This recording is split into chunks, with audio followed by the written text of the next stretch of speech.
क्या है? अंकित एक पतंग उड़ाने की कोशिश कर रहा है, किंतु पतंग उड़ नहीं रही है। उसे क्या करना चाहिए? ये बहुत आसान है। उसे पवन की दिशा में पतंग उड़ानी चाहिए। बहती हवा पतंग को आसमान में चढ़ने में सहायता करती है। हम इस बहती हवा को ही पवन कहते हैं। अब प्रश्न उठता है कि पवन के बहने का कारण क्या है? तो सुनो, ये हमारे वायुमंडल में वायु के दाब में आने वाले अंतरों के कारण बहती है। पवन दाब डालती है। आपने कभी सोचा है हमारे फेफड़े सांस कैसे खींचते हैं? तो सुने, ये वायु का दाब ही है जो वायु को हमारे फेफड़ों में पहुंचाता है। पृथ्वी का वायुमंडल विभिन्न गैसों से मिलकर बना है। ये गैसें पृथ्वी की सतह पर दबाव डालती हैं। इस दाब को ही हम वायु दाब कहते हैं। पृथ्वी का वायुमंडल 80 किलोमीटर तक गहरा है। हम जैसे जैसे ऊपर की ओर उठते जाते हैं, वायु दाब कम होता जाता है। वायु हमारे शरीर पर भी दाब डालती है। क्रियाकलाप। आइए यह सिद्ध करने के लिए वायु दाब डालती है, हम एक क्रियाकलाप करें। एक टिन के एक डिब्बे में आधे तक पानी भरकर इसे बर्नर पर गर्म करें। जब पानी गर्म होना शुरू करे तो आग को बंद कर दें और टिन के डिब्बे पर तुरंत एक ढक्कन डाल दें।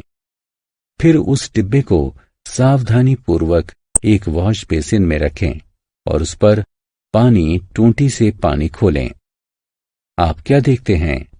डिब्बे का आकार विकृत हो जाता है। क्या आप जानते हैं ऐसा क्यों होता है?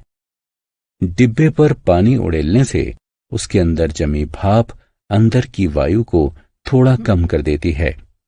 इसका अर्थ है कि डिब्बे के बाह्य वायुदाब से भीतर का वायुदाब घटता है। परिणाम स्वरूप डिब्बा विकृत हो जाता है।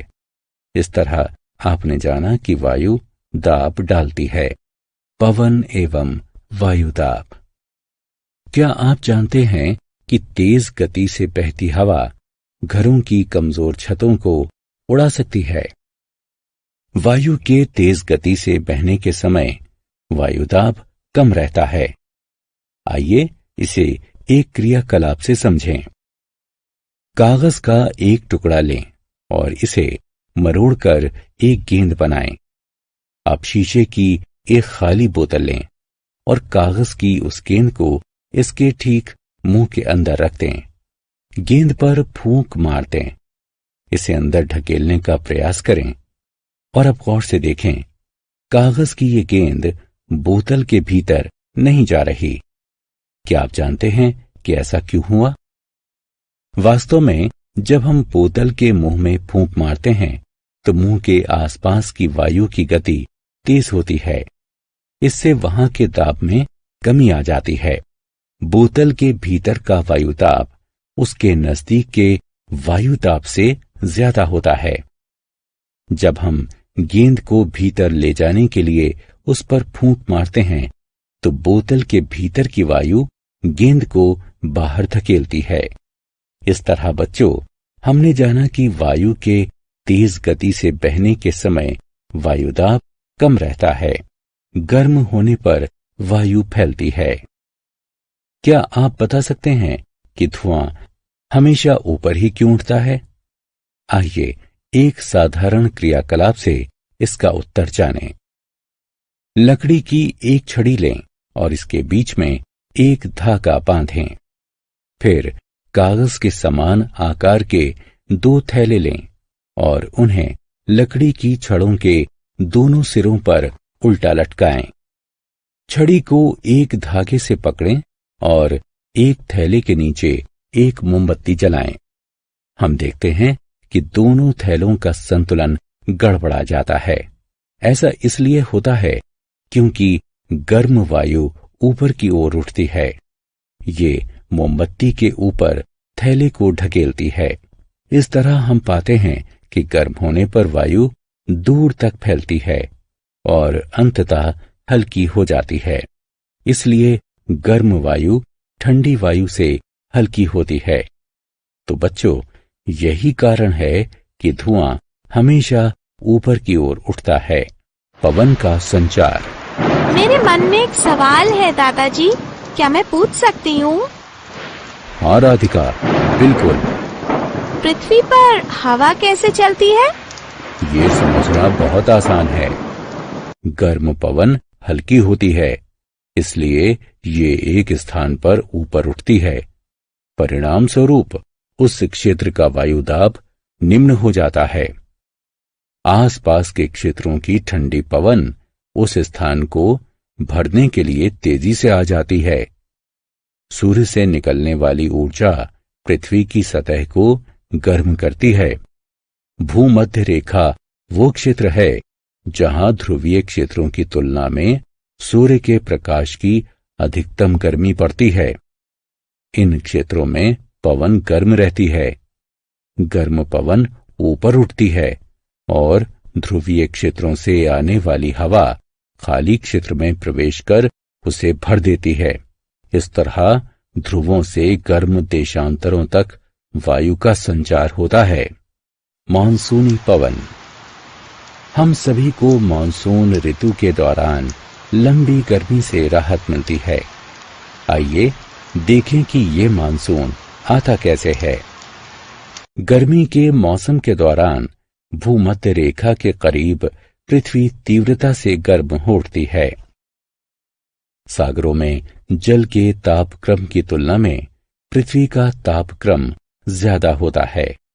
गर्म पृथ्वी अपने ऊपर की वायु को गर्म कर देती है। परिणाम स्वरूप हल्की होने के कारण गर्म पवन ऊपर उठती और फैल जाती है। गर्म पृथ्वी अपने ऊपर की पवन को गर्म करती है। परिणाम स्वरूप हल्की होने के कारण गर्म पवन ऊपर उठती है और फैल जाती है। इसके फलस्वरूप पवन सागर से भूमि की ओर बहती है। इन हवाओं को हम मानसूनी हवा कहते हैं। मानसूनी पवन अपने साथ पानी लाती है, जिससे वर्षा होती है। तड़ित झंझा यानी गरज के साथ बरसात। क्या आप बता सकते हैं कि आकाश में बिजली कहां से आती है और कभी कभी बिजली पृथ्वी पर क्यों गिरती है? आइए इन प्रश्नों के उत्तर का पता करें। बिजली और गरज के साथ बहने वाले तूफान को तड़ित झंझा कहते हैं।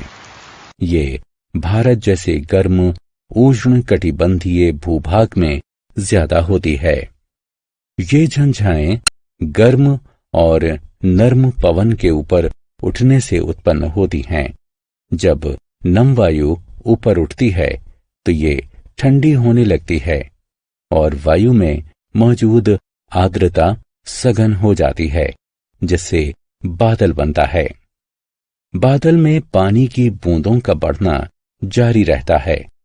जब बादल ऊपर की ओर फैल जाता है तो पानी की बूंदें ध्वनि और बिजली पैदा करती हुई नीचे गिरती हैं। इस घटना को हम तड़ित झंझा कहते हैं।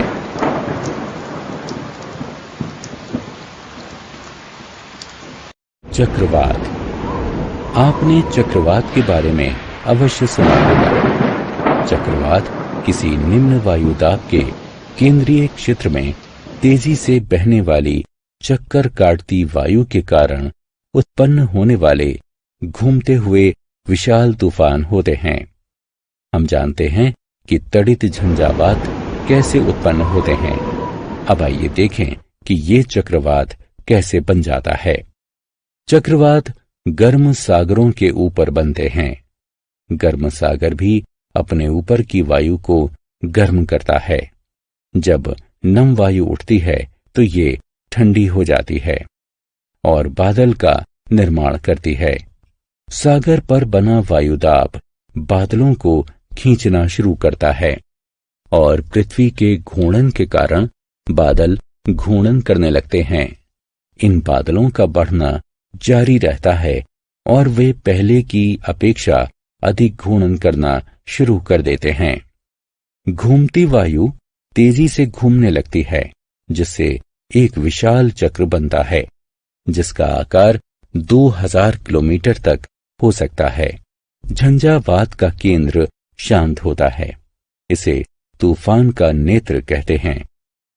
चक्रवात उत्पन्न होने के बाद चलना शुरू कर देता है। चक्रवात अति विनाशकारी होते हैं। ये पानी को 3 से 12 मीटर ऊंचाई तक ले जा सकता है। परिणाम स्वरूप पानी निचले तटवर्ती क्षेत्रों में प्रवेश करता है, जिससे जीवन और संपत्ति का भारी नुकसान हो सकता है। इसके कारण भयंकर बाढ़ें भी आया करती हैं। फलस्वरूप किसी स्थान की मिट्टी की उर्वरता भी कम हो सकती है। आज उपग्रहों और रडारों की सहायता से चक्रवातों की निगरानी की जाती है। टॉर्नेडो कीप के आकार का वायु का एक भयंकर बादल होता है, जो आकाश से पृथ्वी पर आता है।